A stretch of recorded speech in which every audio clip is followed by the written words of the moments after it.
नमस्कार good morning. आज December 1 तारिख सोमवार। आज दिन भरी अनेक बड़ गुरुत्वपूर्ण खबर गुड़िक आसीचे। तेबे आसंतु आज सकाळ आसीथिबा 20टी बड़ खबर उपरे नजर पकाइबा। नंबर 1 संपत्ति तालिका नदेले हेबो नाही पदोन्नति। सरकारी बाबूंको संपत्ति तालिका को नहीं कठोर हेले सरकार। संपत्ति तालिका नदेले सरकारी कर्मचारींकर हेबो नाही पदोन्नति। साधारण प्रशासन विभाग पक्षरु ए नहीं चिट्ठी जारी होइचे। अतिरिक्त मुख्य शासन सचिव ए नहीं सबु विभाग को चिट्ठी लिखिचंती। तेबे जनवरी सुधा संपत्ति तालिका देबाकू पूर्वरु निर्देश दिया जाइथिला। अनेक बाबू माने एबे संपत्ति तालिका देई नाहंती। एथिपाई सरकार एबे कठोर होइचंती। तेबे संपत्ति तालिका देबाकू मे 31 को डेडलाइन देइचंती सरकार। एहारी भितरे समस्त सरकारी चाकरिया बाबू माने संपत्ति तालिका दाखल करिवे। नंबर 2 शिक्षक बदली पाई खोलिला पोर्टाल। शिक्षक बदली पाई एबे पोर्टाल खोलिचे। प्राथमिक शिक्षक बदली पाई ऑनलाइन माध्यम रे एथिपाई आवेदन करिबाको प्रक्रिया आरंभ होइचे। प्राथमिक शिक्षा निर्देशालय ओडिशा पक्षरु ए नहीं समस्त जिला शिक्षा अधिकारी बा एडीओ को चिट्ठी जारी करा जाइचे। जेउथिरे जिला भितरे प्राथमिक शिक्षक बदली पाई ऑनलाइन आवेदन करिबाको कुहा जाइचे। शिक्षक बदली पाई 28 नवेम्बर रु खोलिथिला बेले पोर्टाल डिसेम्बर 25 पर्यंत आवेदन करि परिबे। तेणु जिला भितरे अन्य कोनोसी विद्यालय को जिबाको चाहुथिबा प्राथमिक शिक्षक डिसेम्बर 25 पूर्वरु ऑनलाइन रे आवेदन करिबाको पड़िबो। मन कहूछि किछि नुआ करिबा पई हेले पाखरे संबळ नाही।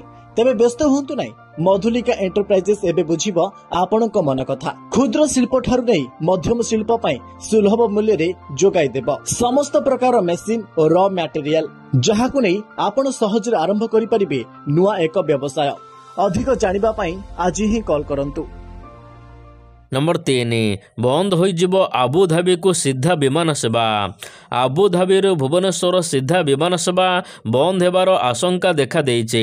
मुख्यमंत्री उद्यम परे जून 12 तारिख रु 6 मास पई आरंभ होइतिबा विमान सेवा आगो को बढ़िबो कि नाही एहा एबे संदेह रे। एहाकु नै चिंता रे प्रवासी ओडिया सीधा विमान द्वारा ओडिशा एवं गल्फ देश मध्य रे व्यवसाय सांस्कृतिक विनिमय हेबा सहित कम दाम रे कम समय रे जिबा आसिबा होई पारुथिला।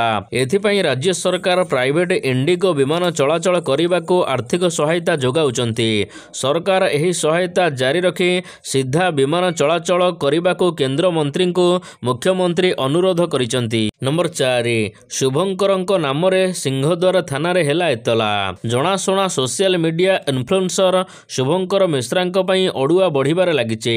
श्रीमंदिर रे प्रेमी जुगल प्रवेश उपरे से देइथिबा विवादीय टिप्पणी को नहीं असंतोष कोहलिबारे लागिचे। तेबे एही घटना रे दृढ़ कार्यानुष्ठान नेबाको गतकाली श्रीमंदिर सेवायत हरगौरी प्रधान सिंहद्वार थाना रे ए नहीं एतला देइचंती। दृढ़ कार्यानुष्ठान हेउ नथिबारु बारंबार एभली घटनार पुनरावृत्ति हेउथिबा से कहिचंती। नंबर 5 237 प्रधान शिक्षकों दरमा बंद। स्कूल यूनिफॉर्म आवंटन रे अवहेला बाजिला छाट।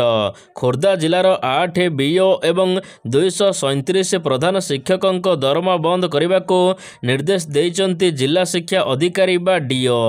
यूनिफॉर्म न देबा पर्यंत दरमा बंद रहिबो। ए नै प्रथमे खबर प्रसारण होइतिला टेलीविजन रे। एहा परे पदक्षेप नैचंती खोर्धा डीओ। जिलार समस्त ब्लॉक शिक्षा अधिकारी को तुरंत स्कूल यूनिफॉर्म जोगाई देबाकू चिट्ठी करा जाइछे। यूनिफॉर्म न देबा पर्यंत दरमा बंद रहिबो बोली स्पष्ट भाव में चिट्ठी रे उल्लेख रहिछि। नंबर 6 संसद अधिवेशन रे विभिन्न प्रसंग उठाइब बीजेडी। आज ठारू संसदर शीतकालीन अधिवेशन गृह को सुरुखुरु रे चलाइबा लगे गतकाली सर्वदलीय बैठक रे मध्य आलोचना होइचे।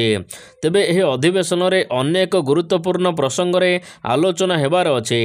डिसेम्बर 19 तारिख पर्यंत चलिबो संसद अधिवेशन।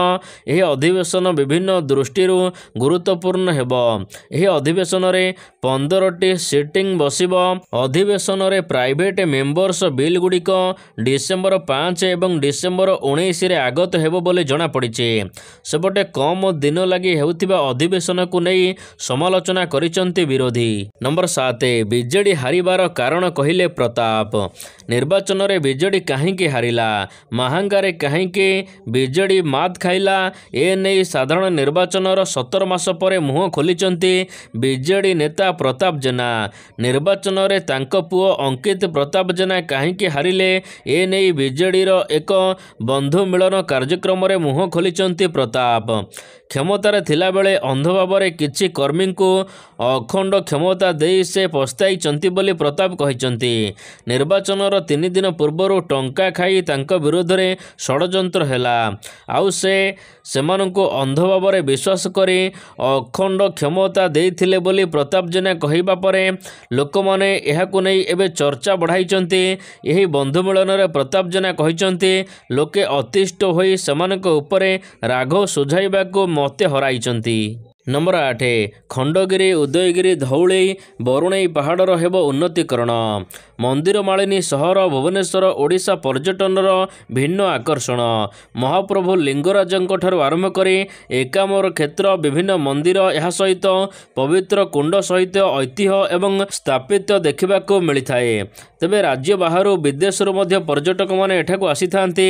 ହେଲେ ରାଜଧାନୀର ଆକର୍ଷଣ କେବଳ ଶୈବପୀଠରେ ସୀମିତ ନାହିଁ, ଏଠାରେ ଖଣ୍ଡଗିରି ଏବଂ ଉଦୟଗିରି ଗୁମ୍ଫା ମଧ୍ୟ ରହିଛି। ଏବେ ଓଡ଼ିଶା ପର୍ଯ୍ୟଟନ ବିଭାଗର ସୂଚନା ଅନୁସାରେ 10 ବର୍ଷ ମଧ୍ୟରେ ଏହି 4ଟି ପର୍ଯ୍ୟଟନ ସ୍ଥଳୀର ଭିତ୍ତିଭୂମି ଉନ୍ନତିକରଣ କରିବାକୁ 110 କୋଟି 72 ଲକ୍ଷ ଟଙ୍କା ଖର୍ଚ୍ଚ ହୋଇଛି, କିନ୍ତୁ ସେହି ଅନୁସାରେ ଆଖି ଦୃଷ୍ଟିଆ ବିକାଶ ହୋଇପାରି ନାହିଁ। ନମ୍ବର 10 ଯୋଗ୍ୟ ଭୂମିହୀନଙ୍କୁ ଘର ଦିଅ, ଏ ନେଇ ଚିନ୍ତା ପ୍ରକଟ କଲେ ସରକାର। ଭୂମିହୀନଙ୍କୁ ଘର ଯୋଗାଇ ଦେବାକୁ ବିଳମ୍ବ ହେଉଛି, ଏ ନେଇ ଚିନ୍ତା ପ୍ରକଟ କରିଛନ୍ତି ସରକାର। ତୁରନ୍ତ ଯୋଗ୍ୟ ଭୂମିହୀନଙ୍କୁ ଘର ବଣ୍ଟନ କରିବାକୁ ନିର୍ଦ୍ଦେଶ ଦେଇଛନ୍ତି ରାଜ୍ୟ ସରକାର। ଏ ନେଇ ଜିଲ୍ଲାପାଳମାନଙ୍କୁ ମଧ୍ୟ ରାଜ୍ୟ ସରକାର ନିର୍ଦ୍ଦେଶ ପ୍ରଦାନ କରିଛନ୍ତି। ଭୂମିହୀନ ସମସ୍ୟାର ସମାଧାନ ପାଇଁ ପ୍ରତି ମାସର ପ୍ରଥମ ଶନିବାର ବିଡିଓ ଏବଂ ସମ୍ପୃକ୍ତ ତହସିଲଦାରଙ୍କ ସହିତ ଏକ ମିଳିତ ବୈଠକ କରାଯିବ। ଏପର୍ଯ୍ୟନ୍ତ PMEYG ଅନ୍ତର୍ଗତ 871 ଭୂମିହୀନଙ୍କୁ ପକ୍କା ଘର ମିଳିନାହିଁ। ନମ୍ବର 11 ଆଜି ବିଶ୍ୱ ଏଡ୍ସ ଦିବସ। ପ୍ରତିବର୍ଷ ଡିସେମ୍ବର 1 ଦିନକୁ ପୁରା ବିଶ୍ୱରେ ଏଡ୍ସ ସଚେତନତା ଦିବସ ଭାବରେ ପାଳନ କରାଯାଏ, କିନ୍ତୁ ଆମେ କେତେ ସଚେତନତା ହୋଇଛେ ଆସନ୍ତୁ ରିପୋର୍ଟରୁ ଜାଣିବା। 2025 ଅକ୍ଟୋବର ସୁଦ୍ଧା ଓଡ଼ିଶାରେ ମୋଟ 66,121 ଜଣ HIV ସଂକ୍ରମିତ ଚିହ୍ନଟ ହୋଇଛନ୍ତି। ପୂର୍ବ ଅପେକ୍ଷା ଏବେ କମିଥିଲେ ମଧ୍ୟ ରୋଗୀଙ୍କ ସଂଖ୍ୟା ଉଦ୍ବେଗଜନକ ରହିଛି। ଗଞ୍ଜାମ ଜିଲ୍ଲାରେ ସର୍ବାଧିକ ସଂକ୍ରମିତ ଚିହ୍ନଟ ହୋଇଛନ୍ତି। ତେବେ ଏଠାରେ 2000ରୁ 2022 ଅକ୍ଟୋବର ମଧ୍ୟରେ 15,72,990 ଜଣ HIV ପରୀକ୍ଷା କରିଥିବା ବେଳେ 17,448 ଜଣଙ୍କର ରକ୍ତ ନମୁନାରେ ଭୂତାଣୁ ଥିବା ଜଣାପଡ଼ିଛି। ନମ୍ବର 12 ଗଞ୍ଜାମ ଜିଲ୍ଲାରେ ଡିସେମ୍ବର 23ରୁ ଧାନ କିଣା। ଗଞ୍ଜାମ ଜିଲ୍ଲା ପରିଷଦ ଋଷିକୁଲ୍ୟା ସମ୍ମିଳନୀ କକ୍ଷରେ ଜିଲ୍ଲା ସ୍ତରର ଧାନ କିଣା କମିଟି ସହିତ ଆଲୋଚନା ହୋଇଛି। ତେବେ ଏହି ଆଲୋଚନା ପରେ କୁହାଯାଇଛି କି ଗଞ୍ଜାମ ଜିଲ୍ଲାରେ ଖୁବ୍ ଶୀଘ୍ର ଚାଷୀମାନଙ୍କର ଧାନ କିଣାଯିବ। ରାଜ୍ୟ ସରକାର ଧାନର MSP ମୂଲ୍ୟ 800 ଟଙ୍କା ବୋନସ୍ ଦେବାକୁ ମଧ୍ୟ ଘୋଷଣା କରିଛନ୍ତି। ଚଳିତ ବର୍ଷ ଗଞ୍ଜାମ ଜିଲ୍ଲାରେ ଧାନ ବିକିବାକୁ 1,57,713 ଜଣ ଚାଷୀ ପଞ୍ଜୀକୃତ କରିଛନ୍ତି। ଏ ବର୍ଷ ପଞ୍ଜୀକୃତ ଚାଷୀମାନଙ୍କ ମଧ୍ୟରୁ ଯୋଗ୍ୟ ଚାଷୀଙ୍କ ତର୍ଜମା ପ୍ରକ୍ରିୟା ଚାଲୁ ରହିଛି। ନମ୍ବର 13 ବାୟୁ ପ୍ରଦୂଷଣକୁ ରୋକିବାକୁ ବଡ଼ ପଦକ୍ଷେପ ନେଲେ ମୁଖ୍ୟମନ୍ତ୍ରୀ। ଦିଲ୍ଲୀରେ ଗମ୍ଭୀର ବାୟୁ ପ୍ରଦୂଷଣ ବାସିନ୍ଦାଙ୍କ ସ୍ୱାସ୍ଥ୍ୟ ଉପରେ ପ୍ରଭାବ ପକାଇବାରେ ଲାଗିଛି, ଯାହାଫଳରେ ସୁରକ୍ଷା ଆବଶ୍ୟକତା ହୋଇପଡ଼ିଛି। ଶୀତଦିନ ହେବା ମାତ୍ରେ ଦିଲ୍ଲୀ ପୁଣି ଥରେ ବିଷାକ୍ତ କୁହୁଡ଼ି ଘନ ଚାଦରରେ ଘୋଡ଼ାଇ ହୋଇଛି। ତେବେ ଦିଲ୍ଲୀ ସରକାର ପବ୍ଲିକ ୱାର୍କସ ବିଭାଗ PWD ପକ୍ଷରୁ 13ଟି ପ୍ରଦୂଷଣ ହଟ୍ ସ୍ପଟ୍ ଜାଗାରେ ମିଷ୍ଟ ସ୍ପ୍ରେ ମିଷ୍ଟନ ସ୍ଥାପନ କରିବାକୁ ଯୋଜନା କରାଯାଇଛି, ଯାହା ପାଇଁ 305ଟି ବିଦ୍ୟୁତ ଖୁଣ୍ଟକୁ ଚୟନ କରାଯାଇଛି। ଟେଣ୍ଡର ପ୍ରକ୍ରିୟା ଶେଷ ପର୍ଯ୍ୟାୟରେ ଅଛି। ଏହି ସୁବିଧା ଆଗାମୀ 15ରୁ 20 ଦିନ ମଧ୍ୟରେ କାର୍ଯ୍ୟକ୍ଷମ ହେବ ବୋଲି ମୁଖ୍ୟମନ୍ତ୍ରୀ ରେଖା ଗୁପ୍ତା କହିଛନ୍ତି। नंबर 14 आत्मसमर्पण कले 37 माओवादी। छत्तीसगढ़र दंतेवाड़ा जिला पुलिस रे 37 जन माओवादी आत्मसमर्पण करिसंती। एथिरे 12 जन महिला क्याडर सदस्य अछंती जेउ बंधुक रे बहु संख्यार निरीह लोकंक जीवन नौथिले से गुड़िक पुलिस निकट रे हस्तांतर करिसंती। आत्मसमर्पण करिथिबा माओवादींक मध्यरु 27 जनक नाम रे 65 लाख टंकार पुरस्कार घोषणा करा जायथिला। एमाने डीआईजी कार्यालय दंतेवाड़ा रे वरिष्ठ पुलिस अधिकारी उपस्थिति रे आत्मसमर्पण करिसंती।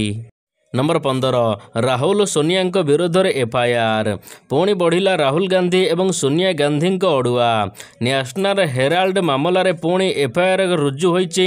दिल्ली पुलिस रे अर्थनैतिक अपराध शाखा राहुल सोनिया सहित 6 जनक विरोध में मामला रुजु करिछि Delhi police. National Herald money laundering मामलें अपराधिक षड्यंत्र अभियोग लगिछि। 988 कोटी टंकार दुर्नीति होइथिबा नै ईडी बयान। नंबर 16 मुख्यमंत्री को मिला 12 T20 मैच रो टिकेट।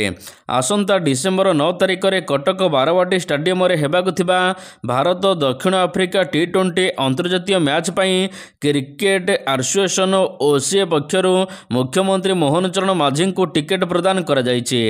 ओसीए सभापति पंकज लोचन महांती एवं संपादक संजय बेहेरा मुख्यमंत्री को बासभवन रे भेटी एही टिकेट प्रदान करिसेंती। पूर्वरु ओसीए पक्षरु प्रथम टिकेट श्रीक्षेत्र पुरी रे महाप्रभु जगन्नाथ को अर्पण करा जायतिला। तबे आज ठारू समस्त टिकेट बुकिंग आरंभ हेबो। ओसीए क्रिकेट संपादक एने सूचना प्रदान करिसेंती। नंबर 17 डिसेम्बर 1 रु पेंशन बंद हेबो। प्रतिवर्ष समस्त पेंशन भोगी को सेमानकर पेंशन पाइबा बा जारी रखिबाकू एक जीवन प्रमाणपत्र दाखल करबाकू पड़िबो। ए हेउचे एकमात्र उपाय जहा द्वारा सरकार निश्चिंत करि पारिबे जे हिताधिकारी माने जीवित अछंती एवं पेंशन सठिक व्यक्ति पाखरे पहुँचुची। जदि आपण डॉक्यूमेंट ठीक समय रे दाखल न करंती आपणकर पेंशन बंद होई पारे। जीवन प्रमाणपत्र दाखल करिवार शेष सुजोग गतकाली डिसेम्बर 30 तारिख रही सरीची। आउ आज ठारू आपणकर पेंशन बंद होई जिवो जदि आपण दाखल न करिसंती आपणकर जीवन प्रमाणपत्र। नंबर 18 डिसेम्बर रे 17 दिन बैंक बंद सरीची। नवेम्बर आज ठारू नुआ मास डिसेम्बर आरंभ हैला। तेबे डिसेम्बर मासरे विभिन्न छुट्टी को मिसाई मोट उपरे 17 दिन बैंक बंद रहिबो बोली आरबीआई पक्षर कहा जायछि। तेणु बैंक जिबा पूर्वरु आग भल भाव छुट्टी जांच करि नियंतु केबे छुट्टी रहुछि बैंक। नंबर 19 श्रीलंका रे पहुंची उद्धार कला भारत। श्रीलंका रे व्यापक क्षयक्षति करिछि घूर्णिझड़ टितुआ। श्रीलंका रे व्यापक क्षयक्षति घटाइबा सहित श्रीलंका रे बन्या एबे जारी रहिछि। तेबे भारतीय वायुसेना ऑपरेशन सागर बंधु अधीन रे श्रीलंका को मानवीय सहायता जोगाई देइछि। तेबे श्रीलंका रे होइथिबा घूर्णिझड़ रे ए पर्यंत 150 जनकर मृत्यु घटिछि। एबे भी 200 जन निखोज अछंती। अनेक लोक निखोज थिबारु मृत्यु संख्या बढ़िबो। बात्या घूर्णिझड़ प्रभाव रे व्यापक ध्वंस एवं भित्तिभूमि व्यापक क्षयक्षति होइछि श्रीलंका रे। नंबर 20 प्रथम मैच हारिला दक्षिण आफ्रिका। प्रथम दिनिकिया को बाजी मारी नेला टीम इंडिया 17 रन रे हारिला दक्षिण आफ्रिका। भारतीय बोलरंक घातक बोलिंग को सामना करि पारिला नहीं दक्षिण आफ्रिका टीम।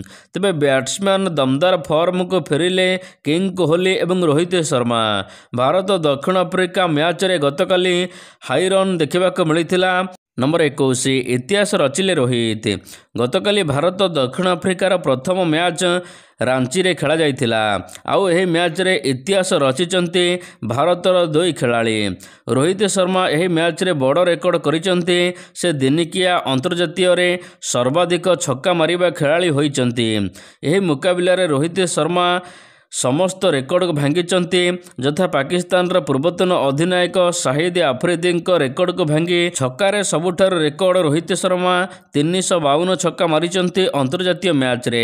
एहा तळको शाहिद आफरीदी 351, क्रिस गेल 331, एहा सहित जयसूर्या 270 एवं महेंद्र सिंह धोनी 229 छक्का मारिचंती।